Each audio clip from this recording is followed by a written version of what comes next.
Welcome to the very first page of Apocalypse, a chronicling of every chapter of the 90s X-Men comic book event of biblical proportions, the Age of Apocalypse. I'm your co-host, the ever uncanny, ever astonishing Spider Dan, and I'm joined by my comics in motion compatriots, the merry mutant Max Byrne, and the #1 Magneto fan, Dave Horek.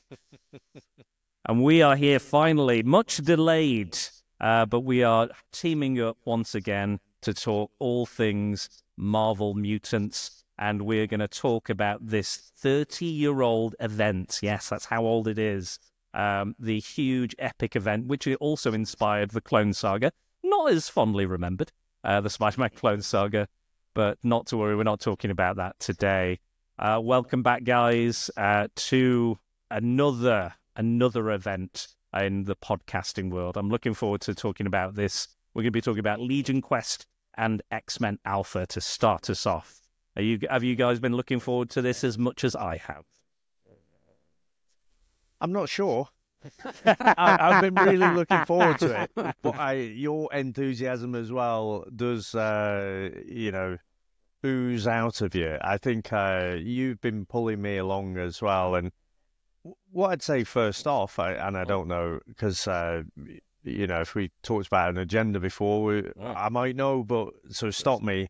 But in terms of the background, in my head, I've read this, but I haven't up until now. So this is the first time coming into it. Now, I'm sure I must have bored you with it before, but Claremont's X-Men is my comfort place. So, that's where I go to. And then I was thinking back to like 95, and I was like, I was 19, right? So I'm enjoying life. Let's put it that way. I'm not keeping up to date with the latest comics that are coming out or anything. So X-rated things of another genre. Well, no, all PG, So I just missed this completely.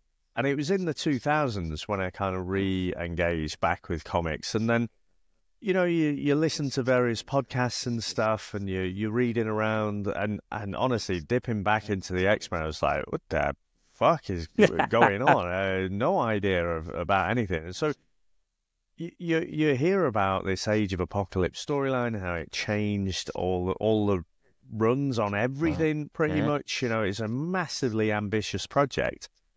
So in my head, I've kind of convinced myself, well, I've read it, and I kind of know about things like Dark Beast, different characters, and it subverts the whole thing with Magneto and Xavier and whatever. And then I started reading it, and I'm like, no, I haven't actually sat down and read these issues. So I just want to thank you, because it was your brainchild to come up with this. And so I think the other thing, I tend to avoid 90s comics unless I really have to. Again, I was aware of the, all like the Jim Lee artwork, the Rob Liefeld stuff, it just blew up and blew up and blew up. And so in my mind, I kind of avoid the 90s comics unless, something like Infinity Gauntlet, something iconic to go back to. So, yeah, and I think going through this, it'll force me to maybe challenge some of my perceptions about 90s comics as well. Well, I'm a 90s bitch, Dave, so I'm always up for 90s comics. That's my era. As divisive as it is, I think there's some good stuff in there, maybe even in the Clone Saga itself, as much as I'm making fun of it. I've probably opened myself up there, haven't I? Maybe for one day. List. Maybe one day. You never know. We could do this all again. But yeah, this is probably one of the best received kind of events, and still talked about to this day as being one of the absolute top tier. And again, it was kind of a slapdash thing. I think it was inspired by the original One Man's Worth in the animated series that me and Max talked about, I think, in that very first Examining X-Men episode. And that kind of led, I think it depends. I think the guys are like, no, it was a totally original idea, and it was Jubilee, and she was going to come back, and it's a different X-Men altogether, and she's out of place, apparently. But whatever the reason and however we get here, we have begun. What about you, Max? Have you read it before, or was this the very first time? bits and pieces. Like I've never read Legion Quest before. I've never read the start of Alpha either. Just bits and bobs, and never the full thing. I always thought, my Jesus Christ, it's such a massive run with so many tie-ins and everything that it's a very involved and not to mention very expensive book to try and get everything, to get the full story. So no, I just bits and bobs. And I'm a bit like Dave. I'm not the biggest 90s comics fan. The 80s is the 80s and then sort of the noughties, if that's the correct terminology, onwards. That's the 90s is, I mean, this comic is so 90s, it's unbelievable. Oh, it is. Yeah, if someone 90s, said, it hurts. Oh, Christ, yeah. If someone said, what's a 90s comic? You just go, ta-da! But that's not about it. Even the foil print. Foil. Yeah, I was going to say the gold foil print is so 90s. Absolutely. It is, isn't it? It is. Yeah. But that's not a bad thing. It really isn't. But it's very much a time capsule of its time. But just reading these first couple of volumes, it's really hooked me in. At first, I was thinking, God, what have I got myself into here? What have I agreed to do? Yes. But then reading it properly and actually sitting down and getting involved with it, I absolutely am in hook, line and sinker. I can't wait for the ride we're going to go on, and hopefully people are going to go on with us. Yes, absolutely, and I'm organising it in a certain way. I know it doesn't seem quite like it makes sense at the moment, the way I've organised the relative like mini-series and stuff, but apart from kind of this and kind of towards the end, the Alpha and the Omega, you can kind of read them out of order. So I've kind of let the patrons on my Patreon page decide how they would like to receive it, and we'll get into that.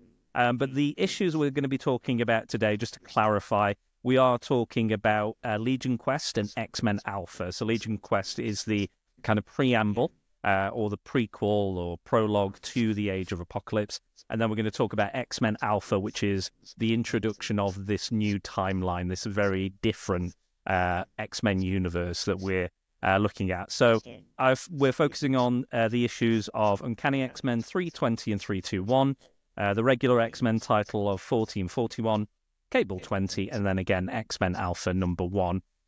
These are written by Scott Lobdell, Mark Waid, Fabian Nikiza, I want to say, Jeff Loeb, and with art by Roger Cruz, Andy Kubert, Ron Garney, Ian Churchill, and Steve Epting of Captain America fame. Now, there is even more issues that I could have included, but I was trying to make sure everyone had the kind of was able to get the issues. If they were on Marvel Unlimited, you can buy collections, digital collections, and I've gone with the most modern one because there's less of them. So there's less for people to buy. As Max said, it can get a bit pricey when it comes to buying all these. So if you want to be a true completist, then you can read X-Men 38 and 39, X-Factor 108 and 109, and Uncanny X-Men 319 as well. So there's not that much connective tissue other than Mystique trying to kill Legion and then causing him to awaken, which again we'll get into. And then there's a really good issue with Iceman, and which kind of hinted that he might be gay even back in the 90s, very subtly hinting. And then we have the introduction of a very 90s character you guys will love called Adam X, the Extreme. So if you ever want to read his kind of early introduction, I think he was supposed to be the third Summers brother, but then I think they were like, no, it's a little too 90s. We'll pull back on Adam X, the Extreme, I think. Just a little too extreme for us. But yeah, so you can have a look at those issues if you want, but you don't necessarily need to enjoy the issues we're going to talk about today. So, Dave, I know you're great at kind of introductions and synopsis for Legion Quest. I was wondering if you could provide one for us, if you could, as best you can. Well, I summarised my notes. Let's start off with that, because Yes. I read this over a few weeks, and honestly, it all smushes into one. But let's say, so X-Men 38 is where I started. So Professor X defects. Professor X detects an anonymous disturbance caused by his powerful yet mentally unstable son, Legion, also known as David Haller. The X-Men learn that Legion plans to reshape history to fulfill his father's dream of peaceful coexistence between humans and mutants. They prepare to confront him before it's too late. Meanwhile, Cable warns that tampering with time could have catastrophic consequences. Certainly. Absolutely. So, my first question, guys, is: do you know much about Legion? Were you familiar with Legion? I know there was a TV show from FX a while back with Dan Stevens as that character. I don't know if you were familiar that Xavier even had a son. Yeah, he has the most amazing haircut I think I've ever seen. He looks like the guy at a house party. It is quite an impressive haircut. So you can tell he's a Ronken, straight off the bat. Very Super Saiyan going on kind of thing. Yeah, absolutely. It is an impressive construct. I knew of Legion of David Haller. Yeah, I don't know every detail, his intimate biography. No, I can't pretend I do. But yeah, I was certainly aware of his existence. Yeah, quite like the TV show as well. I thought it was an interesting show and a quiet taste. Yeah, definitely. I watched the first season, but I don't think I carried it on. I'm not sure if it improved or got worse or what have you, but I enjoyed that first season. What about you, Dave, apart from the TV show? I knew him, and I think I've read some later stories where he's sort of used just as a plot device, really, not really digging too much into the character. What I'd say is, I always, again, had this perception of him being more sinister than he actually is. So even the way he's represented on the covers really makes him look quite evil. He's kind of gangly, isn't he? He's got the mad hair, but he's usually got some kind of devilish grin or something on his face. And actually reading the stories, you just realise he's quite tortured, and what he's trying to do is just massively misplaced, as opposed to being genuinely someone who's evil. So yeah, I did watch the TV show. As more interested in what's his name from Flight of the Conchords, Jermaine. Jermaine, yeah. So he was in there doing his experimental jazz moves and stuff. But I think the first season I sort of enjoyed, but I didn't feel like I had to watch anymore. Really, it was a bit mad for me. But yeah. So knowing he exists, but without really knowing the character, I'd say. Yeah, he's an interesting character. He was created by Chris Claremont, so during his New Mutants run, New Mutants got really dark, like with the Demon Bear storyline, and Bill Sienkiewicz as well. One of my favourites. Yeah. It's strange that they're younger characters, but their storylines were so much darker. What's interesting about David Haller is that he is not only autistic, he also has DID, so identity. Was it dissociative identity disorder? That's it. That's right. I just remembered off the top of my head. So he basically has different personalities, and they have different powers themselves. So like pyrokinesis, telepathy, telekinesis. And then towards this storyline, he was possessed by the Shadow King, which is again the villain in the show and the villain of Charles Xavier, the inspiration for the X-Men. And he possessed his body and tried to torture Xavier and the X-Men. And this kind of actually reunited the X-Men in a sense, because they were all in X-Factor and X-Force and all these different things. So they all kind of come back together and battle the Shadow King. And this leaves Legion in a coma. And during this storyline I was talking about, during X-Factor, where Mystique, who Legion killed Destiny, who is Mystique's partner and can predict the future, it's implied in here that he's kind of absorbed, he has the ability to absorb people's psyche and their consciousness. So her communicating with him in this story is kind of her maybe guiding him, because this is his destiny. This is supposed to happen within this storyline. And after her death, she leaves loads of diaries of what is supposed to occur predictively. And yes, Mystique, not happy with the murder, tries to kill him. And during this, he wakes up. And when he wakes up, he is fully healed. He has one personality. He's just David. All the other personalities are gone. And he is more powerful than he has ever been before. And Destiny is kind of guiding him through this and is convincing him to do what he needs to do, which Dave said is kill Magneto in the past before all of the atrocities he commits. before he becomes Magneto effectively, to stop that rivalry between Xavier and hopefully, therefore, create this peaceful coexistence between humans and mutants, which is Xavier's dream, which is where we kind of start this story off. But bear in mind, we're talking X-Men, so it's going to get a bit political. We're in Israel, everybody, so, strap in. So Gabriel Haller met Xavier in Israel post-war. Now, they say, with this sliding timeline, they do say 20 years ago, and I'm like, really, we're talking kind of 50s, really, kind of post-war. Xavier's using his powers.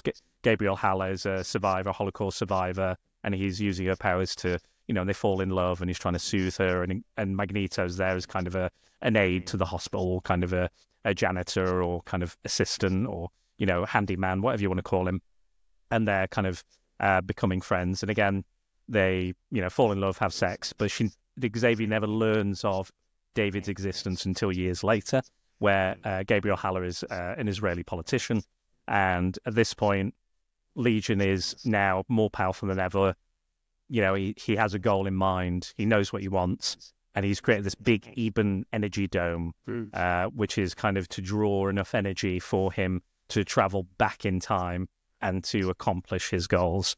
What did you think to this? Did it kind of throw you in there? I know you said it was a little chaotic, Max. I don't know if was it a bit kind of full on almost. It was a bit too much to begin with. Yeah, well, it just harkens back to what I was saying earlier. It's that 90s style of every page being full of dialogue, like dialogue, where it's a bit like they used to do in sort of the 70s and in the 80s, I suppose, as well, where characters would literally speak their every thought and describe their actions by saying what they're actually doing. That's a very Chris Claremont thing. Yeah.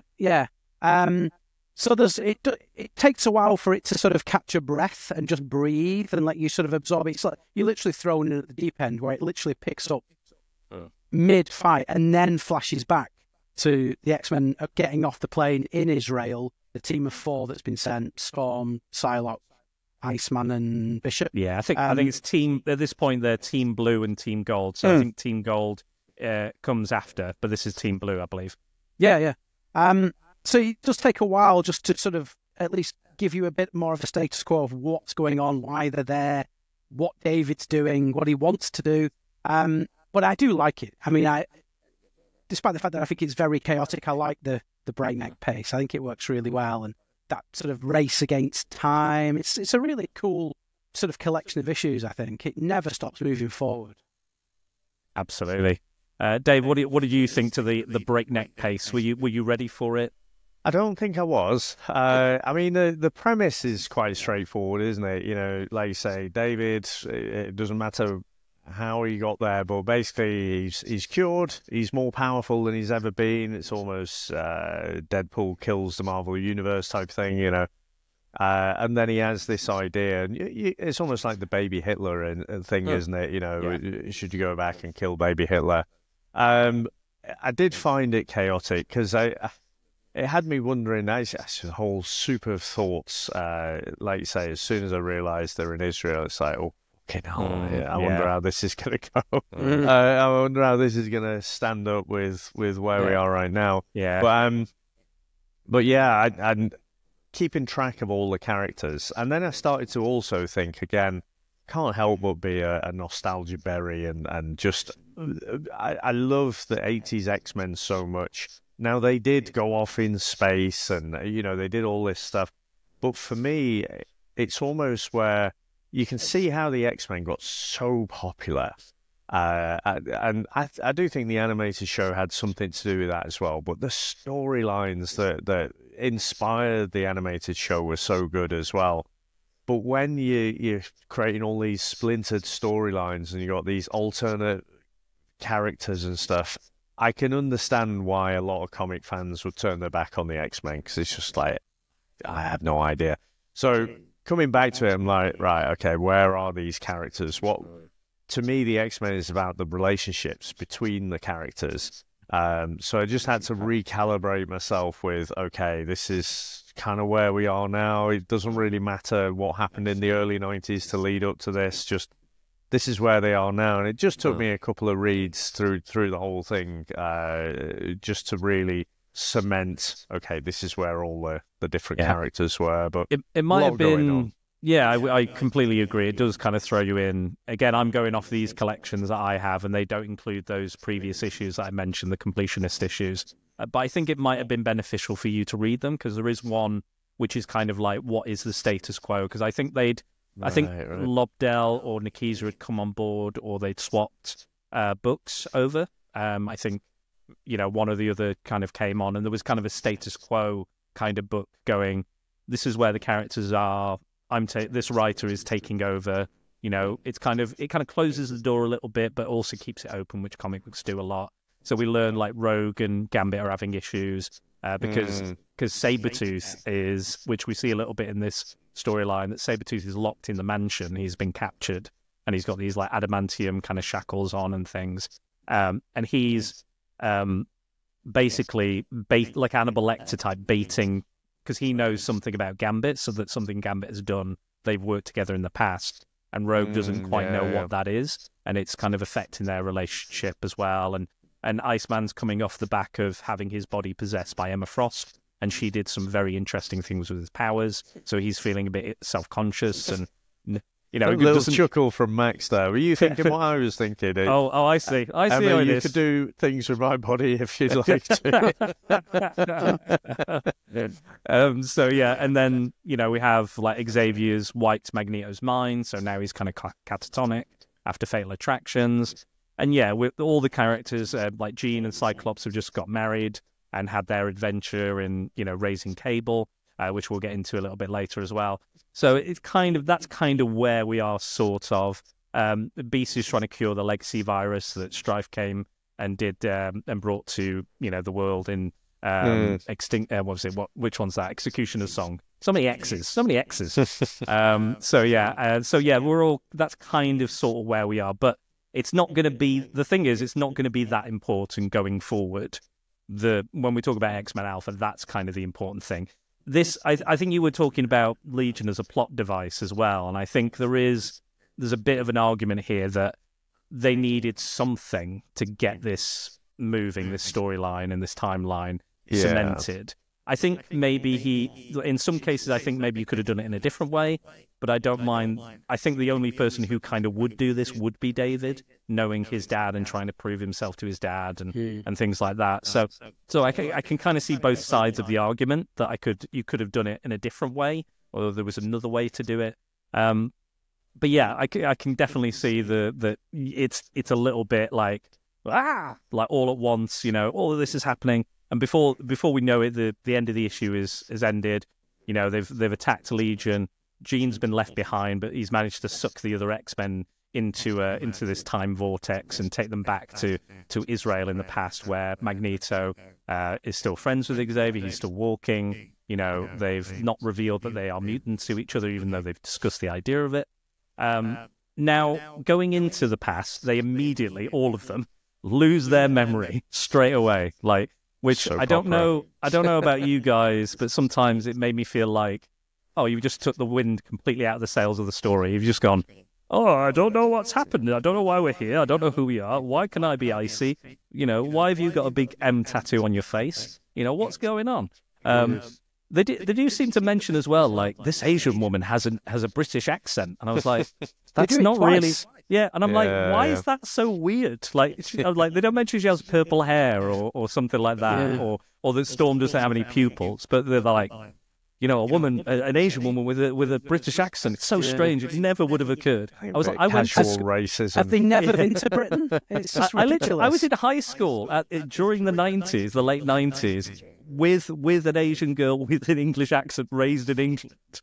I was just like, this was normal to me, but they're like, this is like, it's completely insane. It's completely different. And obviously there's the storyline where she swapped bodies with an assassin, and the assassin had died in her body and got the legacy virus. But it was just a weird thing for them to keep bringing up. I was like, I know, what is going on? It's tough because Xavier does the exact same thing later as well, when he's sort of like trying to make sense of the situation where, these people coming from the future, and he's saying all these things, and then he slips in about the Asian girl with a British accent. Like, why belabor the point twice? It's so weird. And, you know, you've got a guy who can turn into ice. Fly. Yeah. No, it just seems odd that they keep bringing it up and mentioning it. It's like, it's the weirdest thing I've ever seen in my life. I was like, you've got the Watchers in this. You've got a Shi'ar fucking Empress. You've got people who can turn into ice. You've got a time-traveling autistic guy with DID, you know, coming back in time to kill his dad's best mate, you know. But this is the weird thing you keep pulling up. It's so weird, so strange, bizarre, just odd. But yeah, so I don't know if this kind of the idea of them lose all of them, because Legion loses his memory and all the other X-Men there, Bishop, Iceman, Psylocke, Storm, they all lose their memory. They're just there and they're working on the docks, the X-Men, trying to figure out who they are. And then Legion's in the hospital again in the gown without his Super Saiyan hair. You know, did it feel like it was like, oh, I was just like, we were just kind of getting on board. We were all revved up. We were going at, 100 miles an hour straight into this adventure, and then like they just hit the brakes on it a bit too quick. I don't know about you guys. I'd completely agree with you. I think it just, like I say, it just stopped, and I was just puzzled. Like, why are you doing that? Because you have lots of meaningless dialogue. Like you say, I'd noticed as well, it seems a weird thing to keep coming back to. Of all the weird things, it's like, oh my God, but yeah, it just seemed like a weird thing to do, a weird choice to just make them all together, because we've never seen this before. No. Days of Future Past or whatever, they have their memories. So yeah, but I do feel like all the kinetic energy driving the story forward a bit just fizzled out a bit at this point. What about you, Max? Do you feel the same? To a degree, yeah. I mean, I like the fact that they established the new status quo of the characters being back 20 years hence. I guess it's the 70s. I guess. In the context of this story. Yeah, in the context of the story. It's the 70s. And I'm not understanding it. Despite the fact that, they've got other X-Men costumes in a duffel bag and what have you. And, despite the fact they've just got there, they've suddenly managed to get work as dock hands and things like that. It's a bit like, okay. I guess employment was on the up in Israel in the 70s. But it's an interesting one, but I don't mind it at all. I mean, it gets as it goes on, it gets more and more sort of dialed up, the ridiculousness and the heightened, just like, how can they outdo each other? I mean, we'll get to certain things in a moment, I dare say, with Legion's antics, which is bizarre to say the very least. Another strange choice. It definitely is, yeah. But then they do some other things as well. Before all that happens, there's a scene with Magneto and Xavier in a bar, and they're sort of ruminating on, because at this point neither one knows about each other's secret mutant powers. They haven't revealed themselves to each other yet. And Xavier's sort of extolling about the possibility of Homo superior and how the future would look, and then they start this bar brawl, and Xavier suddenly becomes Chuck Norris. Like, there's a guy swings a chair at him, and I know they're saying, oh, he knew you were coming, obviously he read his mind, so he didn't need to turn around. But he literally just puts his arm up and stops a wooden chair, just smashes to smithereens on his arm, and he just, it's nothing. Whereas, Xavier is despite that he's got his mental gifts, physically, he's this is pre him being crippled, but he's physically a normal man, quote unquote. And he just, he smashes a chair over your arm. You're going to be like, oh, my arm's broken or something like that. And he's like, oh, whatever. And then takes him out with a roundhouse. Again, surprising as well. Right at the end of the fight, again, Magneto gets involved. There's this massive, huge guy, pouring beer on this poor guy he hasn't got any legs, and I think he uses a term like calls him lame, or like he said, a cripple or something, and he's like, I don't like that word. And again, that's kind of foreshadowing because he's not going to have the use of his legs eventually. But then right at the end, they were like, Magneto's like, yeah, pretty good in a fight, Xavier, pretty good. He's like, yeah, it's my first one. And I was like, fuck off. They say first one, blocking chairs with your arm. Get fucked. It's like Michael Dudikoff in the bar, he's just taking people out left, right, and centre. The Israeli ninja. Exactly, yeah. Whether you can read people's minds or not, it doesn't mean you can, use these sort of kung fu moves. I mean, I know they're going back to the 70s where everyone seemed to know kung fu in the 70s. Everybody was kung fu fighting. But it's just like, come on. But I don't know. I do love it, though. I do love it. Yeah. I will say this, even though I feel like, they pulled the brakes a bit too hard with the story, I do appreciate having the time to see where Magneto and Xavier are at, where they are, who they are, what they're thinking about. And, there's a really good moment where Magneto's saying, the way I feel about the world, should I get involved with Charles and his dream and his ideas? Is he right? Should I get involved with him and Gabby because, they're in love and I can't seem to have happiness? Should I even, put myself in that scenario? And there's a great scene where he goes in and he's being very nice to Legion and, quite caring. And then Legion does the old Xavier move where he's like, I think I'm going to make you relive the Holocaust, Magneto. Yep, let's do that.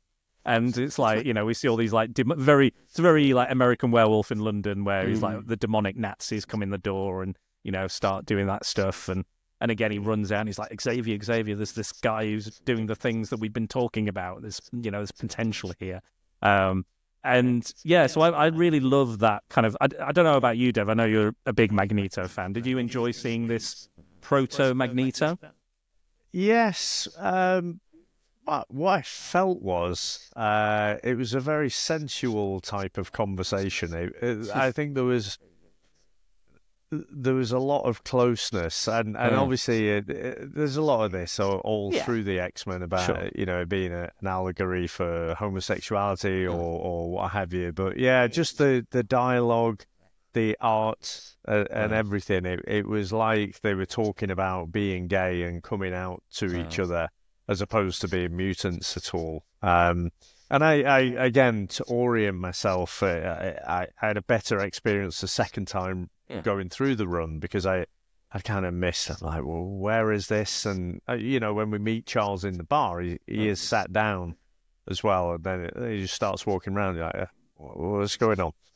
What's going on? Yeah, but like Mike said there, I mean, getting the old Chuck Norris on, but again, I can forgive that. I can scooch on past that. You do have at times, even modern comics now. I remember there was one with what was it, Schism or something, and Captain America throws his shield and it smacks Scott in the head, and you're like, but he's not super durable or anything. He's got his optic blasts, but he's Captain America's shield's going to take his head off. He's just got a normal bloke's head. So yeah, sometimes they play a bit fast and loose with all of them are physically nails, aren't they, when they need to be? Absolutely. Hard as nails. Well, they always say, like, when you look at a character bio, if you go on Wikipedia or whatever other website, they always go, peak human endurance, Olympic level athlete. That's Bullseye or Daredevil. Everybody, if they're not superhuman, then they're like peak human. Like Captain America in the movies, he's superhuman, but in the comics, he's like peak human. Conditioning. So we get Cable is recruited by Xavier because they're having no luck, and actually, we should talk about the Shi'ar getting involved because the Emkron crystal is going out. I know you love the Shi'ar, Dave. Your favorite. So they become involved for some reason. So the guardian of the Emkron crystal knocks out Gladiator and says, Lilandra, we're in some deep shit. Xavier's son's doing something that's going to affect the multiverse. Don't ask me how it affects the multiverse because we never really hear about this again. But there's going to be apparently a crystalline wave is going to go across the universe and cover everybody in crystal or turn them into crystal. And this is due to the things that Legion is doing to the timeline. And apparently the Watchers have all reconvened to say, yes, it's very important what's happening right now. We're watching. And we're not supposed to be involved, but we're getting involved again, which they always bloody do. And you get 7 Watchers as well. 7, yeah. Exactly, that wonderful page here where there's 7 of them. Oh, there you go. Usually you get one Uatu turning up or whatever. But 7, that really does hammer home the significance of what shit's about to go down, doesn't it? Exactly. And I love the Kubert artwork is amazing. I love the Kubert's probably my favorite artist in this. I like Ron Garney, but I think Kubert's, son of Joe Kubert, who was, a comic book legend as well. But yeah, his artwork for me is like absolute the tops in this book. And yeah, so we have that. The Shi'ar come down and get involved. They recruit Cable, and they are going to use Xavier's powers and Jean Grey's powers, and they're going to send a psychic avatar of Cable, because he's already displaced in time, back to the Israel of the 1970s, we're saying, and he's going to awaken those memories in the X-Men, because they're like, something's not happening here. Come on, what are you doing, lads? Let's get going. So they feel like they need to intervene somehow. And then he grabs Bishop, because again, he's displaced in time, which again will become very important in the next issue we're going to talk about. And then he awakens them, and his powers connect with everybody else and awaken those. But before the X-Men run over and attempt to stop Legion, who is slowly remembering who he is, we get a very interesting scene. I think Max would be the best person to speak about this, because he mentioned it was already in your notes, like number 1 with the bullet in your notes. So please tell us about this very odd scene we see with Legion. Well, I wrote on my notes here, did Legion shag his own mother? That is the question. Yeah. I mean, it certainly looks like if he didn't do that, they at least had some heavy petting or some. They made out a bit on the floor, didn't they? They'd have been chucked out of that swimming pool, wouldn't they? No heavy petting with your own mother. Yeah. But yeah, it's beyond fucked up, really. Yeah, So so for anyone who doesn't quite know, Legion is like you said, Dan. He's awoken now. He's removed himself from the hospital ward. Comes across his mother, who's sort of sat in this garden area. Interesting choice of words. Yeah. Well, maybe he did. That's what we're here to discuss. We're here to find these things. It's all off panel. It's all off panel, so we don't know. It's suggested, isn't it? So he appears to his mother, or he appears to her as he takes on the form projects into her mind that he is the form of Charles Xavier. So obviously that's the man she's in love with or falling in love with.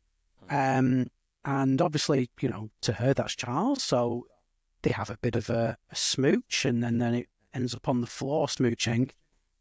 But then you think, David, that's your mother. You're her at this point. You're like her unborn child. This would be like John Connor being sent back in Terminator and making out with Sarah Connor. It's so weird. It just I read the page and was like, Jesus Christ! Any shred of sympathy I had for David, because you think he's gone.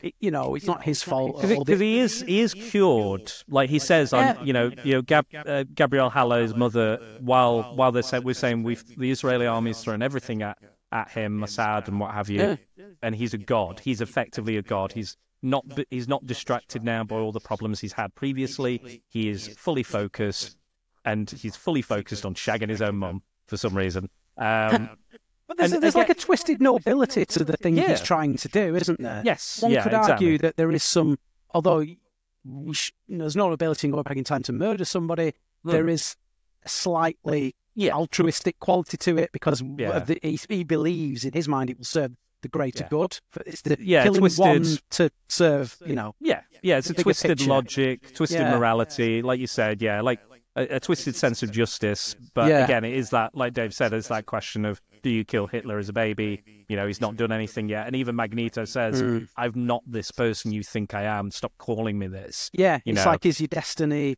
written? Can you change your own fate, or is your fate sealed from the moment you're born? I don't know. We will see. But again, we don't see him have sex with his mum. It's, again, implied. But it does make me think of that song, I'm my own grandpa kind of thing. It's like, this is like an incest quadrangle where I'm thinking, this is weird. Like, is he his own dad? Is it not Xavier, but he's his own dad? I don't know. It's just a very odd thing in again, like the Psylocke thing. Like, why mention that? Why have this scene again?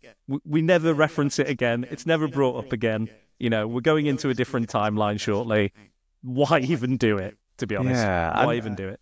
Like you say, you can kind of empathize with what he's trying to do and having this twisted way of doing it. But that seems unnecessary. It seems like an unnecessary side mission, you know. I mean, could have gone a different way in Back to the Future with Marty McFly and his mum, but, you know, he didn't. He resisted, but you could tell he was struggling with it. Whereas David just gone in there, full ball. He did. I know. Well, is this never mentioned again in the ensuing 30 years of X-Men lore, Dan? Has anything ever harkened back to it? Not that I'm aware of. I've read some Legion stories after this, and like New Mutants and X-Men Legacy and things like that. But yeah, I think they're like, maybe we should best off forget this one particular There's probably some moment. fan fiction out there, isn't there? Oh, good God, hope not. Bloody hope not. But yes, we are coming close to the end, so I'm going to speed through kind of the end of this story, and we can get on to X-Men Alpha before we finish. So with this, we have a kind of we get the final revelation, we get the basically the final kind of confrontation between Xavier, Legion, Magneto, and the X-Men. So Legion awakens, he realizes what he's here for, he knows what he's supposed to do, and he attacks Magneto. Magneto has to reveal his mutant powers to defend himself, and the X-Men have remembered, so they're rushing in and trying to kind of fix and fight this. And again, he's so powerful that it gets to a point where Iceman, who again has been experimenting with his powers and is becoming more powerful, the mega level kind of mutant that he can be potentially, without those kind of mental blocks, he turns, Legion into ice basically by molecule, I think he says, which is quite impressive. But it's not enough. So he awakens, and then he's about to kill Magneto. He's got like a psychic knife, like Psylocke. He's going to plunge it in and do it. But Xavier is still a bit confused, can't use his powers, and lunges in front of Legion, protecting Magneto and taking that psychic knife to the chest or the brain, I think. And then he dies, and then all of the X-Men basically are undone. Legion and then basically cease to be.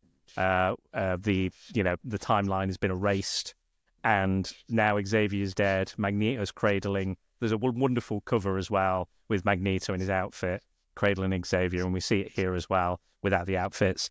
And they don't know what's gone on. But Bishop has remained behind, again displaced in time. So 20 years prior. Then before we finish, we get a really kind of touching issue. I don't know what you thought about this Cable issue, guys, from Jeff Loeb. It was kind of a farewell to a degree before this big crystalline kind of wave hits. All the characters get to talk to each other and kind of reveal their heartfelt desires or wants or needs before the seeming end of the universe. I quite enjoyed this issue. I thought it was quite poignant, considering what we've been through within this story and prior to it. Yeah, I agree. I think it's really well done. It kind of puts a button on it, before we go into this new reset alternate universe. I think it's kind of cool. We finally get, Gambit and Rogue finally get to kiss because, fuck it. They're about to be written into a whole new existence. So it doesn't matter if she absorbs his life force because it all will mean nothing ultimately, and we even get Cable and Domino having a little bit of a smooch as well. And there's a, heartfelt moment with Cable and with Cyclops and Jean where he addresses his parentage. There's some nice little character beats, isn't there? And it really hits home more. If they'd just been sort of stood around and gone, oh, well, shit, look at this approaching. But you actually get that time with them and see them more as people. I think it's really well, tastefully executed, I think.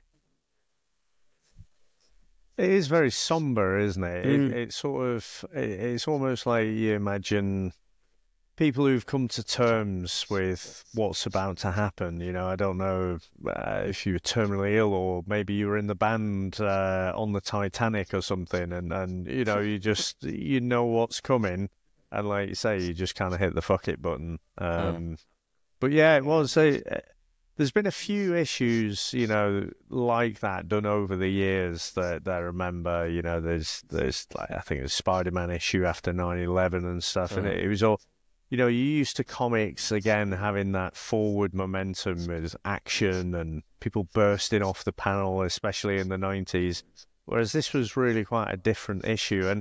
And to be honest, I've never really warmed that much to Cable. Again, my X-Men are the ones with natural powers in the. I mean, even Wolverine, you could argue, but you know, you could get away with him. But like the Cable, the big guns and everything, the Terminator ripoff, I've never really warmed to him that much. But I must admit, reading this issue, I was like, again, maybe I might have to challenge my mindset and maybe go back, because it was only a short run, wasn't it? So yeah, might have to go back and read that. Yeah, I'm not a big Cable fan myself, but you know, there's storylines and beats and things I appreciate. I think he only started working for me when they tied him in with, you know, Nathan, you know, Summers and that storyline. That was when it kind of started working for me. I think before that, he's just, you know, he's a Rob Liefeld character with lots of big pouches and a big gun. Yeah.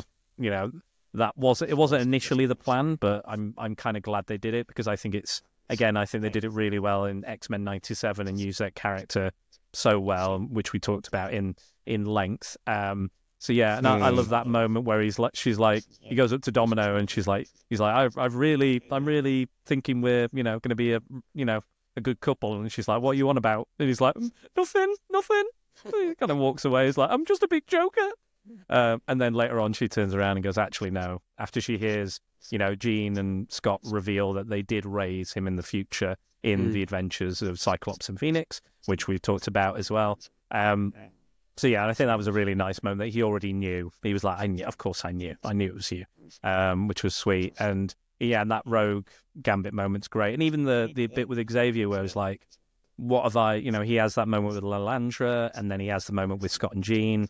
And even Angel, who's kind of started this brand new relationship with Psylocke, and they're kind of finding their way in the world together, and he misses her and he's worried about her because she's in the past, and you know, but he goes up to Beast and says, you know, I just wanted to let you know you've been a great friend to me, actually the best friend, and I really appreciate you. And again, really lovely kind of touching moment for two of the original, the OG X-Men, to have that moment together, and Xavier like wondering if his whole quest and his dream was worth it, and has it made any difference? Has it changed the world? And Scott and Jean kind of recognizing that it has, and they wouldn't be the people they were without Xavier bringing them together, and they wouldn't have accomplished so much and saved the world countless times without Xavier and his dream, which again, very, very touching, and I think, you know, executed expertly, considering the very, you know, full-on 90s artwork, the very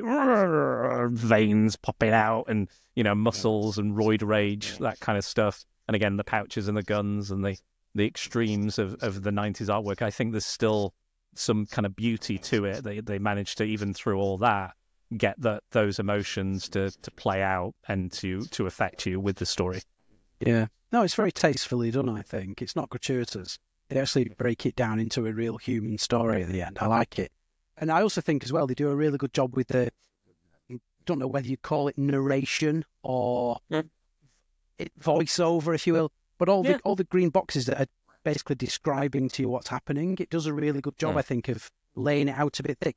You know, especially in the aftermath of Xavier's death, where everything, they get Legion and the X-Men who were there all get sucked away. It actually breaks it down for you, what causes that chain of events. It says it would mean David was never born. It would mean that the X-Men were never formed.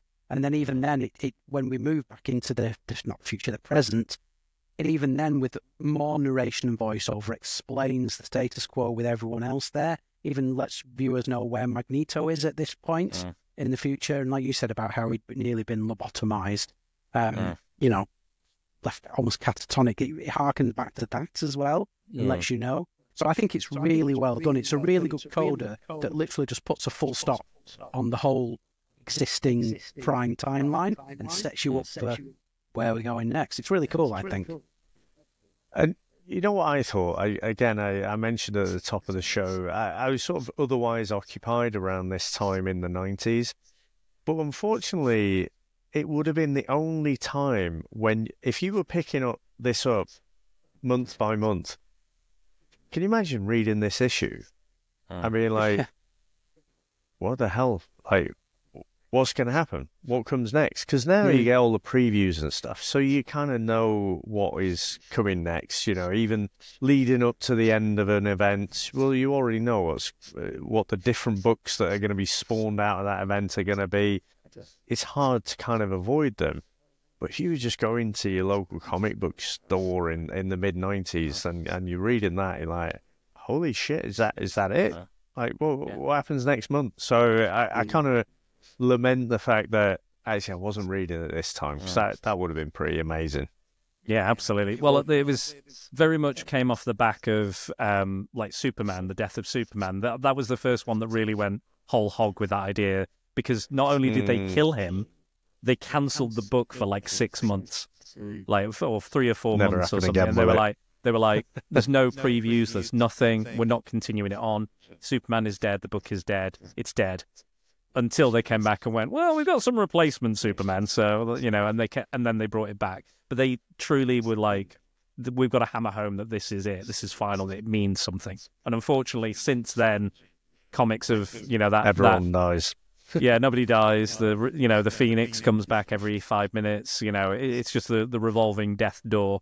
And again, it's kind of every so often, like you had Nightfall for a bit, and you know, and Clone Saga and various other things. So it is happening. But with this, we kind of know where it's going. Again, there's promotion and stuff. But still, like you said, Dave, there's still going to be an effect, and you're still going to. And I still felt something. I know, like we're, you know, spoilers, eventually probably going to return to the original timeline at some point. But you know, I still felt, you know, an emotional like hit. Like they knocked me. I was like, oh shit, fucking hell. Even though I know where it's going and they're going to come back and all this other stuff, but it's crazy to think that even then, you know, there's still like this thing, like, because they did cancel all these books. So, you know, Generation X, you know, Cable, they did technically cancel them to make these miniseries, these short miniseries, and then later on they bring the numbering back and they bring the books back. But yeah, they were genuinely cancelled, and who was to know whether this was the new status quo from now on?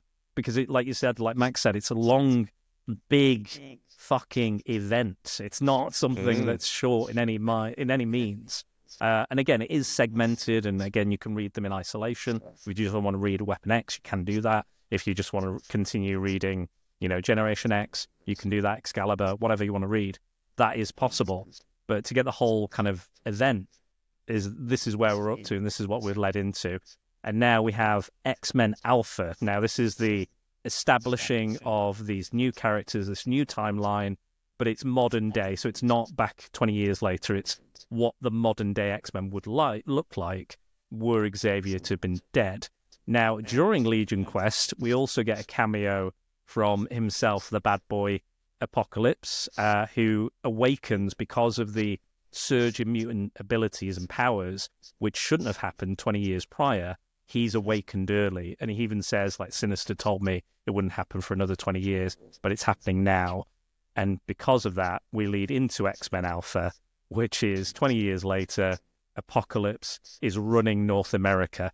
Seems quite similar. Seems quite topical almost, that we have a despotic leader of North America absolutely trying to genocidally ruin everything for everybody of all shapes and sizes. So bit far-fetched, isn't it? Yeah, maybe. I know, right? It's not. Yeah, it never happened. No, never happened. Never happened. You know, people getting, you know, all sorts happening to them. Yeah, bloody hell. Unfortunately, is the age of Apocalypse. It may be in our timeline. If only we can reverse it. Maybe there is something we can do. Hopefully. But yes, going into X-Men Alpha, guys, this is a whole new world. The characters are familiar to a degree, but they're still different at the same time. What did you think going into this with this version? Because this is, again, this, like you said, this is new for you guys. I've read this before, so I know what these characters look like, what they're about, and how different they are from their main iterations.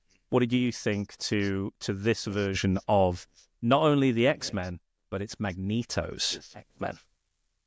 I think it's very cool. I think what's ultimately so impressive is the amount of world building that you get in a relatively short space of time. You know, this isn't just like what's happened next to one or two characters. This is like the entire cast of the X-Men and the X-Men Rogues Gallery as well, to give them all, and they're not just all in one situation. You've got you've got Wolverine and Jean Grey as a sort of operating pair. You've got Magneto and his X-Men over here. You've got Apocalypse and his acolytes over there. You've got Sinister with his adopted boys, the Summers boys. Everyone's in different parts of the sort of the status quo doing their own different things. So the amount of sort of creative power this must have taken to dream not just up, this is what we're going to do, we're going to change the timeline and blah, blah, blah, but then have to sit down and go, right, which characters are going to be where, who's going to be aligned with who. It must have taken a really long time to sort of figure all this out and put all this together. But to put it all together in such a relatively concise volume is really impressive, I think. They cover a lot of ground in a really short space of time. I think I love this book. I think it's absolutely superb. High praise. What about you, Dave? Yeah, no, I definitely feel like when I immerse myself in any story, in whatever medium, whether you're reading it or it's a prose book or it's a TV show or a movie or whatever, you want to be taken on an emotional ride, don't you? And so coming out of Cable 20, where you've got that somber kind of closing a chapter feel, that end of Empire Strikes Back sort of feel, and then you come to this, and again, I'm familiar with the characters, you know, the different alternate versions, because they pop up many years later and are referenced and whatever. But as Max said, I hadn't thought about it that way in terms of world building, but it does a brilliant job of that, doesn't it? And I think they get a lot in, don't they, into that single issue, and it sets the scene, you know, because it's not everything back to front. It's just the odd thing. Like, obviously you got Magneto, who's really in Charles's place. You've got Wolverine and Jean together, and you know, you got Sabretooth, who's suddenly on the goodies side and whatever. So it's all just a bit weird, and we don't really get too much into Dark Beast yet, I don't think, but you know, that'll come. So no, it just felt like emotionally, after that kind of somber close to Cable 20, you're back, and it's almost like not quite the Wizard of Oz, you know, going from black and white to colour again, but emotionally that sort of feel to it. Yeah, definitely. And it dumps you kind of straight into it, like we were saying with the beginning of Legion Quest. You know, there's this stranger that we're introduced to, but it's not revealed who that is just yet. And they're basically walking through the ruins of North America. There's bodies and skulls piled up, just like a kind of a Terminator kind of hellscape with all the skulls and everything. And we see just this little girl's running around, and there's Eunice who is one of the original Brotherhood of Evil Mutants, quite a minor character who can create a force field. But he comes in, and you know, he's got a huge kind of new look. These characters called the Infinites, which are like Apocalypse's kind of henchmen and go about doing kind of genocidal things. We see them, and then he tries to fight back. He realizes the stranger's a mutant, and then the X-Men turn up, and we see all these different versions. Like, we've got a very deadly Iceman who freezes Eunice to death, who's kind of one who's a bit more comfortable with using those powers and changes his body into lots of weird and wacky things. You know, we have Magneto. I don't know if you guys, did you have like a favorite redesign of any of the characters? Because we've got some very, very different looks for most of them. Yeah, I like Wolverine. I like the fact that he's missing a hand, and his other hand only has two claws, adamantium claws coming out of it. The middle one isn't there. Whether that's explained later as to why. I think he still has the three. I think he might be. It's like he's threatening him, and he's not going to pop the third one unless he's going to kill him, I think. But yeah, he does. He has the stump, so it's missing. Also, Cyclops is missing an eye. Yeah. Yeah, he is. He looks very different as well with the long hair. It's a very cool design. It's a very cool design. There's some good ones. Yeah. And Sabretooth as well with his little sort of... Wild Child. Yeah. Like, is that supposed to be his offspring, or who is that? No. So Wild Child was a character from Alpha Flight, so it's very kind of similar. I think he started off as a villain and kind of dipped in and out. But yeah, in this, he's kind of sort of a pet for him. It kind of right. And we also have Blink as well. Blink, who in the comics in the main timeline died before Generation X was formed during the Phalanx Covenant. So we never really got to know her. But in this timeline, she's basically a brand new, fully formed character, which is kind of nice. It's kind of again, what if or what could have happened. And she was kind of raised by Sabretooth as well, the guy who, in the other timeline is this Hannibal Lecter type character who's trying to kill everybody and badger bait everyone into fighting each other. So yeah, very interesting. We have Rogue and Magneto. Not only are they a couple, not only can they touch, but they also have a son. Called Charles. Baby Charles. Baby Charles, yes. And there's this really touching moment with that where Rogue says, he needs my touch. I need to be able to touch my son. Because Magneto still has that ability, like in X-Men 97. He has this kind of electromagnetic shield that allows him to touch Rogue, but it's not the same for Charles. So, and they have this nanny robot, which was introduced in the Claremont John Byrne era, where Magneto turned all the X-Men into like babies, basically. But not actual babies, but kind of trapped them in a way where they were mentally and physically unable to move and were being kind of humiliated by this nanny robot.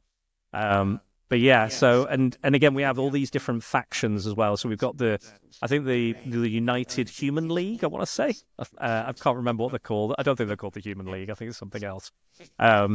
But they are outside of, or they're working within the US or outside the US with Eurasia, trying to somehow stop Apocalypse. The Human League and Eurasia working together. It's like synth pop Depeche heaven, Mode came along as well. Exactly. This is it. This is what horrible post-apocalyptic madness is this? That's teaming up. The Human High Council, they're called.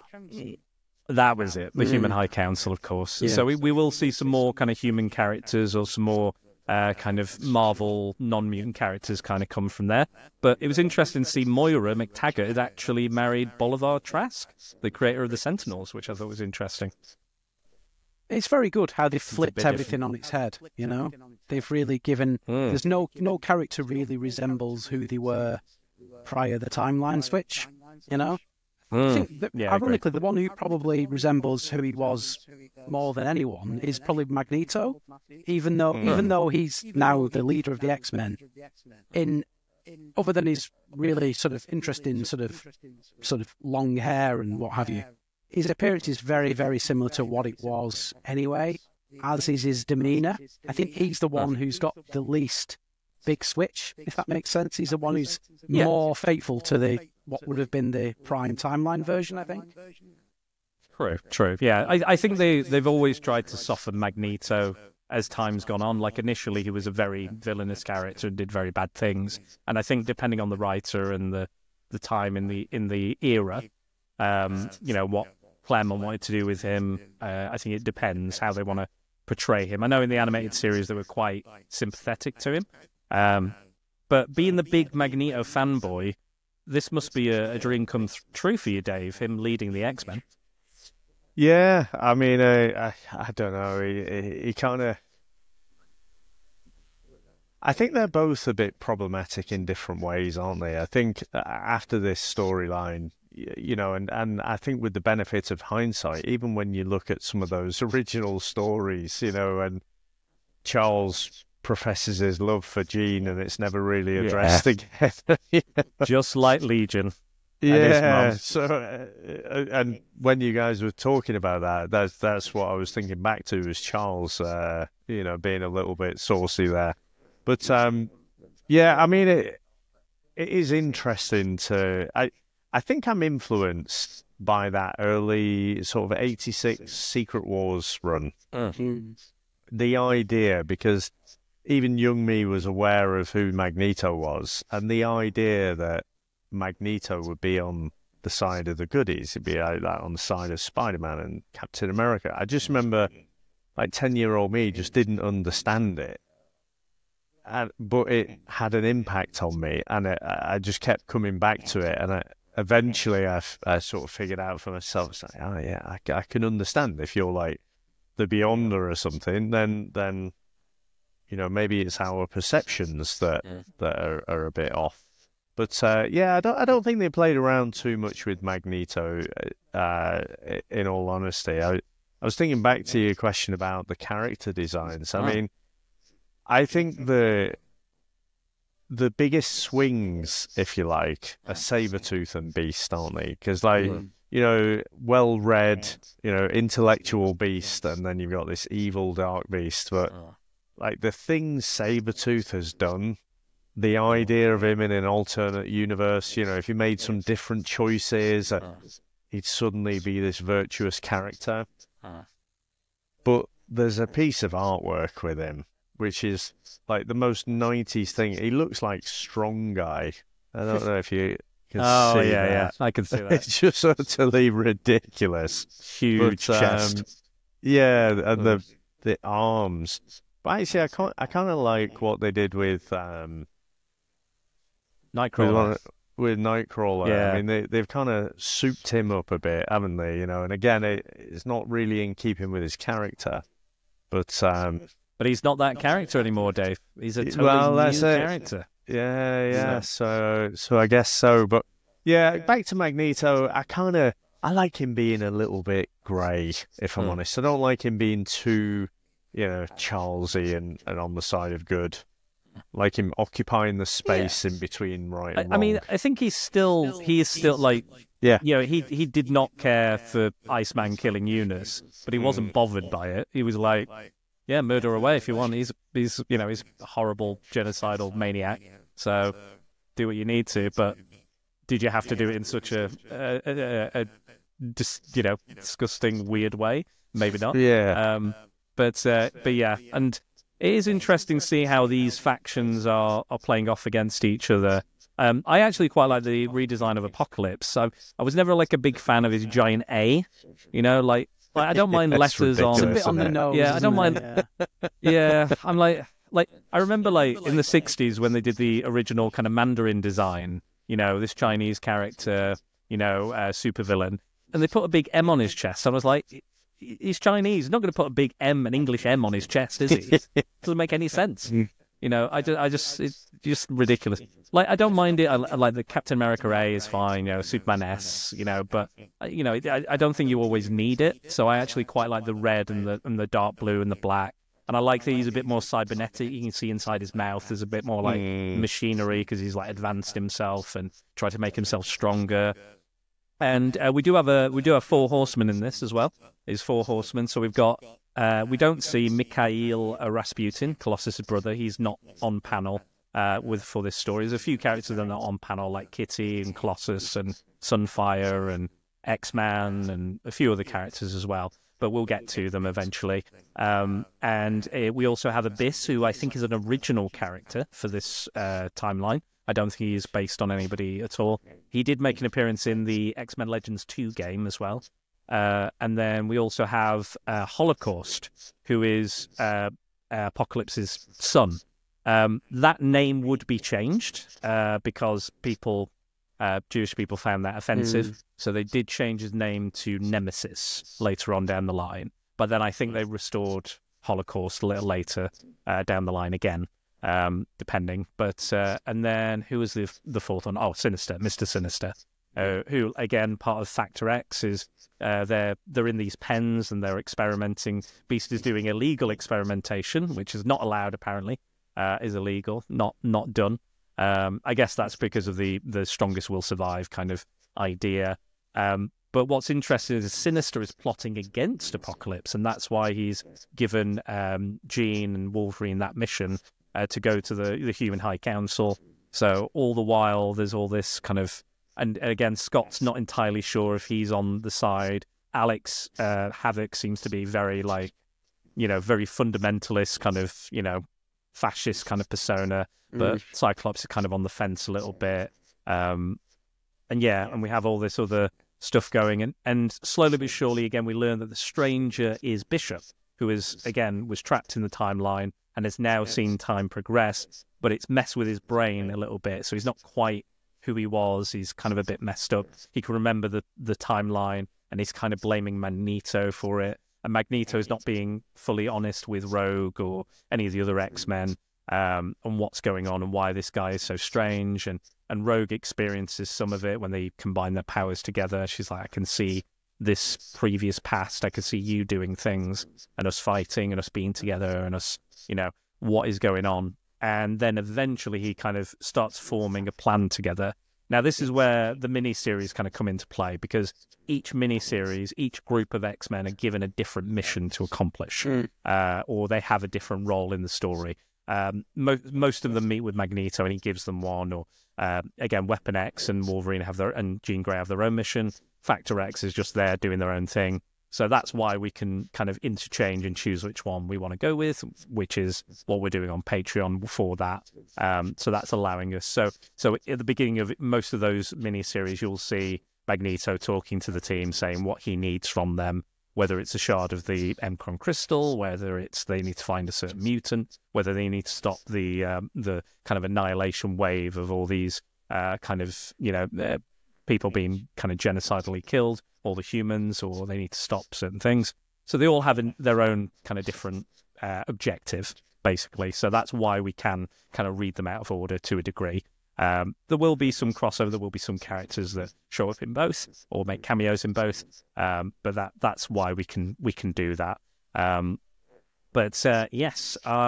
Was there anything else you wanted to say about X-Men Alpha before we come to an end, guys?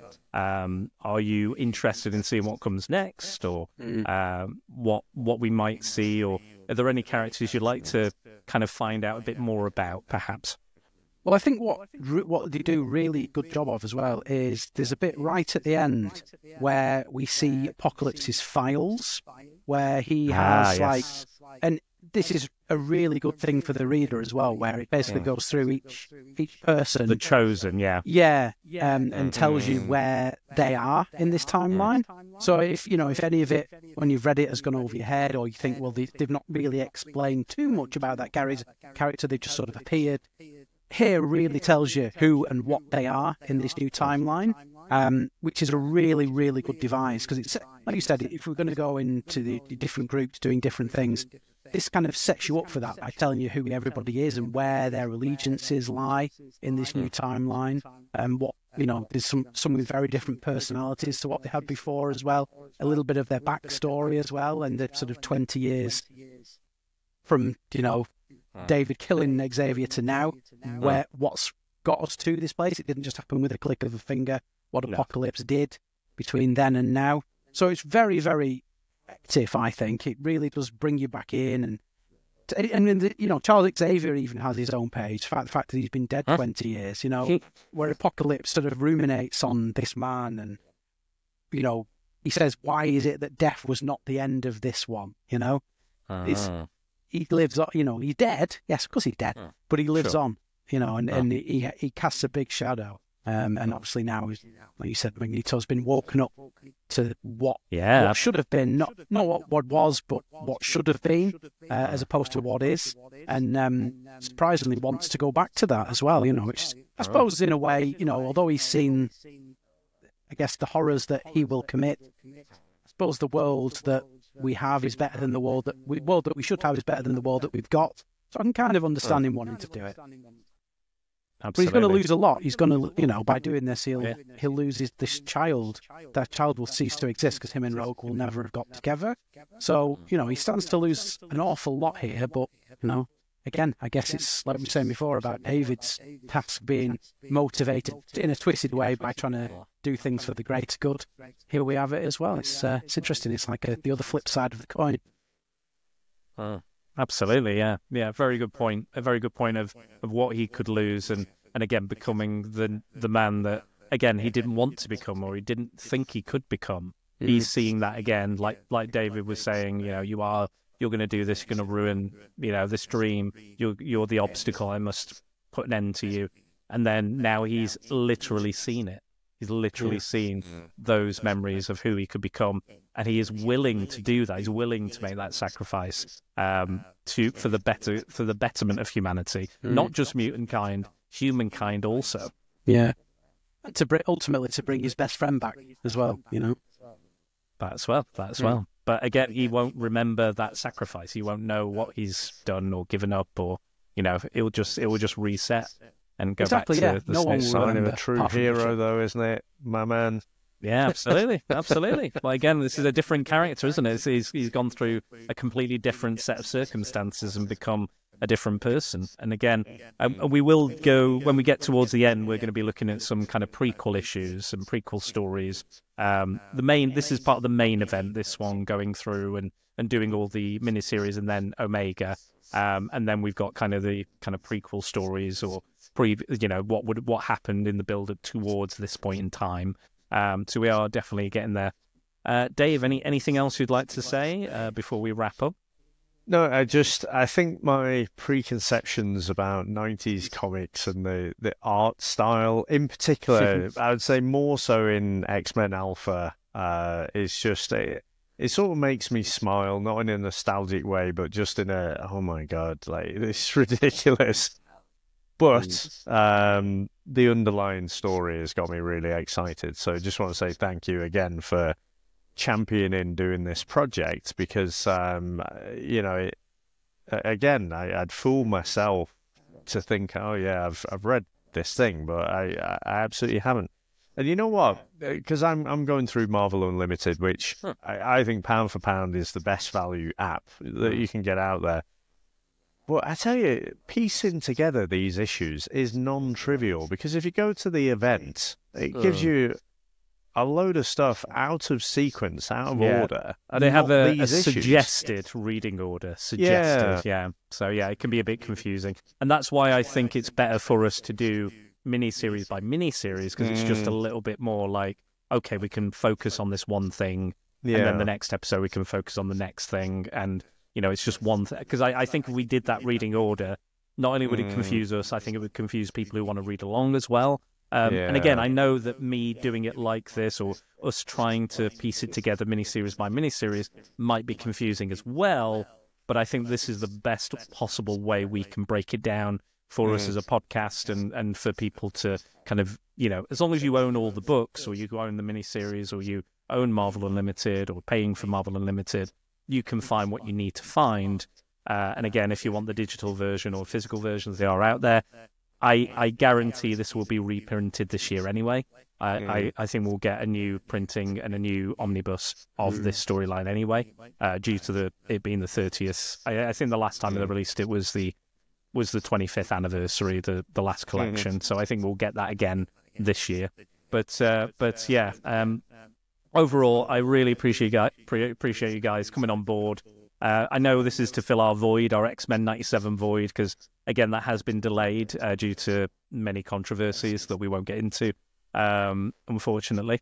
So we were really, geared up to do that. And again, that was the plan. It was supposed to come out this year, but it is not so much happening anymore. But I'm glad you guys are enjoying it. I do think 90s comics do get a bad rap a lot of the time. I think there is good stuff in there. There's good creators, good work. I think you have to sift through a lot of shite. But I think there is quality stuff, even in these big, kind of silly, massive events. There are some like genuine crumbs of, gorgeous writing and artwork and things. And I think we do get into that, things like, oh, 90s was shit, 90s was shit. I was like, you're talking about like 10 whole years. You're saying there's not one good comic in that period from Marvel or DC or elsewhere. Of course there is. Like, it was the biggest, it was the most successful comics had ever been until the kind of bottom fell out of it. And the speculation boom and everything. But it was as big as comics had ever been. They haven't been as big since. They never will be either, no. And they never will be, yeah, exactly, because it's TikTok and, Fortnite and all this other stuff. We won't get that again. It's not going to happen. The opposite is going to be true. So going back and looking at these events, I'd love to look at some other events from the 90s, maybe sometime in the future, maybe like a Nightfall or a Death of Superman or a Batman No Man's Land. Or amazing stuff. Yeah. I mean, me and Tony started the Clone Saga, so maybe we'll jump back on that again and have a look at that. So yeah, but no, I'm glad you guys are on board. I'm really enjoying it. I'm glad you guys have enjoyed this. Again, I think it has its moments where it's not great, but I think that on the whole, I think it's a good kicking off point. And next time, as decided by the patrons, we're going to carry it on, and we're going to be looking at Weapon X. So this was the book that took over from Wolverine. So Wolverine will be our lead character along with Jean Grey, and we'll see what they're up to next time. But yeah, I'm looking forward to that one. Again, I like Wolverine, but I'm kind of sort of glad we're getting him out of the way sooner rather than later to a degree. But that's just my opinion. That's just I love Wolverine, but also I do think he's a massively overexposed character. He is. So there you go. True. There you go. But yes, anything else we want to say before we go? But yeah, check out Weapon X if you're reading along. Get the Weapon X miniseries. Physically, there's a lot on eBay you can grab. It's online digitally. It's on Marvel Unlimited if you want to subscribe to that as well. But yeah, anything else, guys, before we finish? Just I'm all in. I've reading these first 2 volumes here, it's put me in hook, line, and sinker. So I'm very much along for the ride. I mean, Let's ultimately fucking go. yeah. we know where it's going. We know what the end game is, but I can't wait to see the journey to get there. I'm very much looking forward to it. Really looking forward to it. Good. I'm so glad to hear. I love hearing a passionate Max. That's my fucking crack cocaine whenever I hear it. I'm like, yes, he's back. He's back on board. All right, let's go. Let's go. Yeah. Anything else, Dave? No, I can't put it any better than Max did. I'm all in as well. Can't wait to get into the Weapon X mini-series and talk about that one. And again, just to labour the point, I appreciate you guiding us through, like, okay, we'll focus on this bit. You're kind of like my Mike Burton. He does that for us on Clone Wars Conversations. He was like, right, we'll do these 3 episodes, and then we'll do these 4 episodes. And he figures all that out tonight. Yeah. Me and Math just, right, okay, we'll go and do that. So yeah, I'm quite happy you're taking that. I mean, you've got even less books to read this time coming up. So you've only got the 4 issues, so it's even less of a task. But yeah, we'll get back on it very soon. I know this one was delayed, but we'll jump back on it as soon as we're all available again. But yeah, I've had a blast talking about this, guys. I have had such fun reading it. I love X-Men. I love talking X-Men with you guys as always. But yes, and it's going to be a wild ride. Lots of different adventures, lots of different takes on different characters. Again, I've half forgotten most of this. I'll be honest. So I'm looking to remember, much like Dave in the Clone. In the Clone Conversations, Clone Wars Conversations, I know he's seen it before and he's half forgotten it. I've half forgotten this, so it's going to be. I'm going to enjoy reliving it, but also vicariously living through you guys experiencing it for the very first time. And please, if you have any opinions, if you're reading along with us, let me know. I know Paul Mellors messaged me and said how much he enjoyed this comic, which I really appreciate, and he's read along. So yeah, anybody else, if you're reading along, let us know what you think. Tell us what you like. Has this podcast inspired you to give it a go? Maybe. Who knows? But I think it's time to close the book on this chapter. And next time we'll be back with Weapon X, with our Merry Mutant Max and Dave Horrocks. All right. See you guys. Again, this is available not only on my feed, Spider-Man Secret Wars, but on Comics in Motion. And if you want to watch the video, it'll be available on YouTube as well. So go check it out. Go get stuck in to the Age of Apocalypse.